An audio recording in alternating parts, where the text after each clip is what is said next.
Ya, oke guys, balik lagi dengan Jaki dan hari ini tanggal 25 April 2024 pukul 17:39 menit. Gua mau membahas saham Indi karena ada salah satu kawan kita yang dia cukup besar sedang floating loss di Indi ini sebesar kira-kira 30% guys.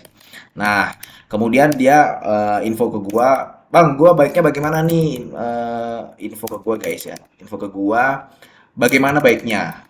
Nah, seperti itu guys. Apakah di cut loss saja ataukah ditahan aja? Karena gini guys, Indika Energi ya, Indika Energi ini saham yang secara valuasi dia udah murah guys.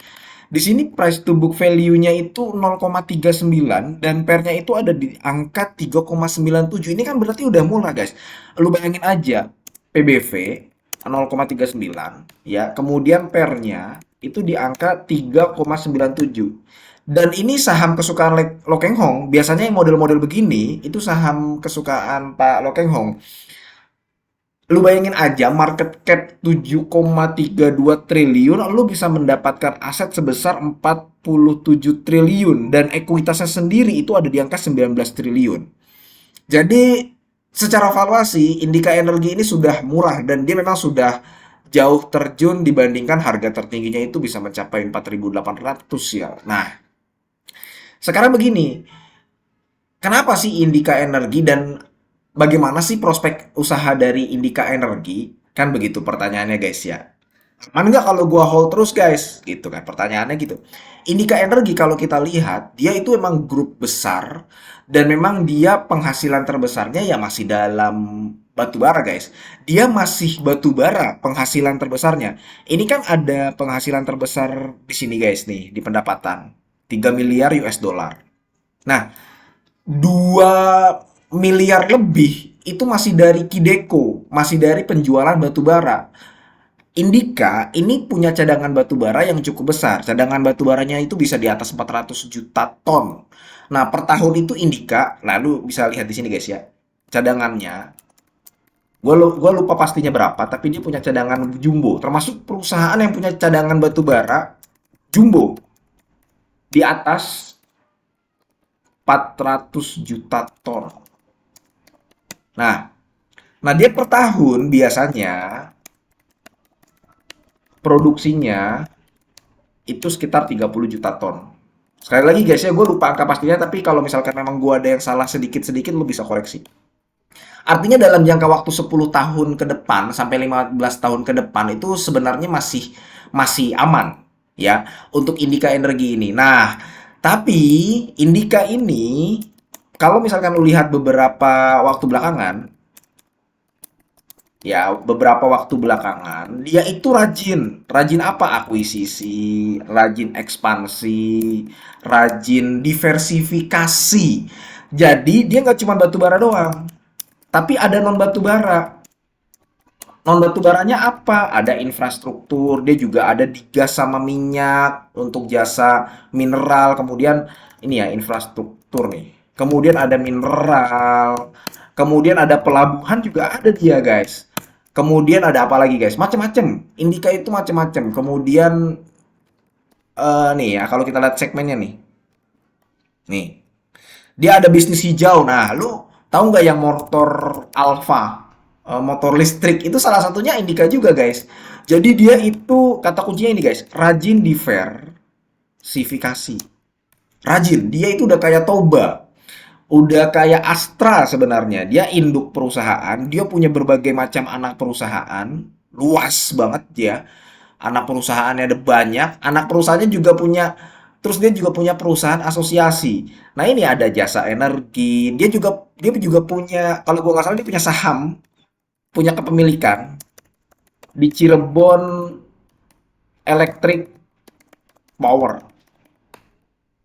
Kepemilikan nih guys, gue nulisnya kok kepemiliki ya, kepemilikan. Nah, balik lagi ke sini. Dia rajin diversifikasi, guys. Indika. Karena kalau lu lihat beritanya Indika, terakhir dia malah beli Katsuri nih. Katsuri apa nih? Asturi. Lu tahu minyak Asturi nggak, guys? Tuh. Indra penciuman Indika Energi mengendus cuan bisnis Natura Aromatik Nusantara. Dia ini guys, minyak Asturi nih. Astiri, sorry. Begini nih, produsen minyak Astiri yang ada di Jawa, di Solo kalau gua nggak salah. Nah, balik lagi ke sini, dia rajin diversifikasi. Sayangnya, nah guys, begini guys, sayangnya nggak semua nggak semua segmen diversifikasinya menghasilkan, sudah menghasilkan. Nggak semuanya guys. Terbesar masih dari mana? Terbesar masih tetap dari batu bara. Nih, ini kan ada jasa energi, ini ada energi sumber daya, ya kan? Ada infrastruktur. Infrastruktur ini dia ada yang penyimpanan bahan bakar, kemudian ada logistik, infrastruktur, mineral, bisnis hijau yang tadi gue bilang ya, Ventura Digital dan yang lainnya. Namun, yang paling besar tetap dari sini nih. Di pendapatannya 2,6 miliar ya, lu kelihatan guys kan ya. Nah, kemudian rugi sebelum pajaknya ini 294 ya kan. Kemudian nanti dia dapat profit before tax-nya 238 sampai nanti ke apa laba bersih yang dapat diatribusikan kepada pemilik entitas induk segini nih, 119. Nah, dia masih di sini nih. Masih di batu bara besarnya. Sedangkan bisnis yang lain, kayak misalkan mineral, mineral aja rugi nih guys. Bisnis hijau kalau lu lihat berita nih guys, kalau lu lihat berita, kalau ada yang mengatakan bahwa wah Indika ini mulai mulai terjun ke bisnis hijau menjanjikan dan sebagainya. Prakteknya berdasarkan data yang kita lihat, dia masih rugi karena memang kenapa? Bisnis hijau itu atau green energy memang investasinya itu sangat besar nilainya. Biaya investasinya besar dan dia belum menghasilkan. Nah, ini yang disayangkan dari Indika. Beda dengan kayak UNTR guys, walaupun ini beda ya guys ya. UNTR kan anak perusahaan Astra Internasional. Tapi dengan dia melakukan diversifikasi dan dia melakukan akuisisi serta ekspansi, UNTR ini sudah kelihatan gitu. Berbeda dengan Indika, nggak semua segmen diversifikasinya menghasilkan keuntungan. Nah, ini pula yang menjelaskan kenapa Indi NPM-nya itu kecil guys. NPM dari Indi itu cuma 3,95%. Ya kan? Coba kalau kita lihat dibandingkan dengan batu bara lain. Nih, ITMG katakanlah. Net profit marginnya itu bisa 21%. Kemudian Adro kan sama-sama batu bara ya guys. Walaupun kalau ITMG masih pure batu bara. Kalau Indika udah mulai diversifikasi, udah banyak diversifikasi lah. Nah, Adro katakanlah. Adro ini net profit marginnya malah 25%. Indika NPM-nya 3,95%. Jadi kayak begini loh guys. Eh yang lainnya tuh masih beban gitu loh, beban tim. Paham gak lu guys? Segmen lain itu masih beban tim, masih mengalami kerugian. Sedangkan segmen yang batu baranya, yang energi dan sumber daya ini, dia harus ngempanin. Bahasa apa itu ngempaninnya? Ya kayak pegas lah, kayak pegas. Jadi bisnis eksplorasi minyaknya itu untungnya masih kecil bahkan bisa rugi. Bisnis yang utamanya harus harus menopang. Seperti itu guys ya kira-kira. Nah, sama Indika ini sumber dayanya, energinya, batu baranya yang Kideko itu harus menopang. Sehingga kalau misalkan Indika fokus di sini bisa besar net profit marginnya, ROE-nya bisa besar. Tapi kalau misalkan dia udah mulai diversifikasi yang mana sisanya masih butuh waktu ya, bukan beban tim sih, tapi masih butuh waktu untuk bisa menghasilkan keuntungan, ya alhasil net profit marginnya tergerus yang dia bisa dapat 3 miliar US dollar, ya kan guys? Nih, pendapatannya 3 miliar US dollar dalam tahun 2023, tapi laba bersihnya itu cuman 1,8 nih. Ini kan pendapatannya nih 3,026 miliar US dollar.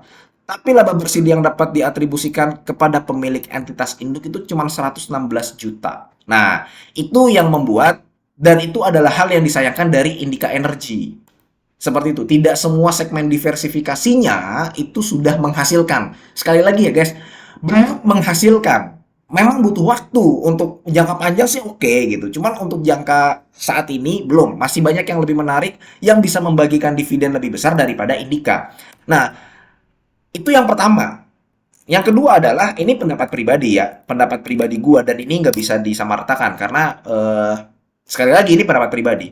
Gua kurang suka Gua pribadi kurang suka apabila owner atau petinggi perusahaan terlalu terlihat ikut-ikutan politik. Nah, ini kan petingginya salah satunya si Arsjad Rashid, guys. Arsjad Rashid ini, ya Pak Arsjad Rashid ini, dia waktu itu jadi ketua tim pemenangan Ganjar Mahfud. Gua bukan sentimen terhadap Ganjar Mahfud atau apa, bukan. Cuman begini, kalau misalkan terbagi konsentrasinya dengan politik, itu biasanya kurang fokus. Biasanya begitu.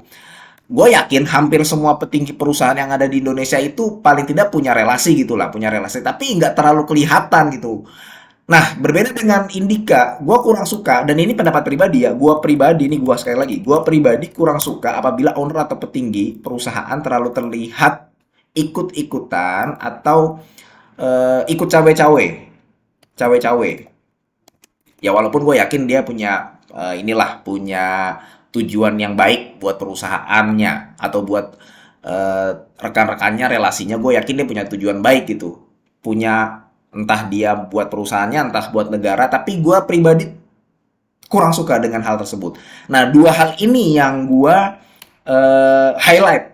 Sekali lagi ini gue highlight. Gak semua diversifikasinya sudah menghasilkan. Gue pribadi kurang suka dengan owner atau petinggi perusahaan yang terlalu terlihat ikut-ikutan atau cawe-cawe politik. Itu dua hal yang gue highlight sekali lagi, guys. Namun bagaimanapun Indika ini secara PER dan PBV dia sudah murah, dan kalau misalkan dia membagikan DPR 20%, ya 20% dari IPS tahun 2023, maka dia sudah bisa mendapatkan yield 5%. Kira-kira 5%. Dan ini ya sudah merupakan yang bisa dipertimbangkan lah. Bagaimana Bang kalau misalkan dia nggak membagikan dividen? Ya resikonya bisa lebih turun dalam gitu, guys. Karena sebenarnya masih banyak saham-saham yang masih menarik untuk membagikan dividen. Kira-kira itu, guys. Ya mudah-mudahan video ini bermanfaat dan semoga lo sehat selalu sehingga kita bisa bertemu kembali di video-video selanjutnya. Ini bukan ajakan jual beli. Gua akhiri, wassalamualaikum warahmatullahi wabarakatuh.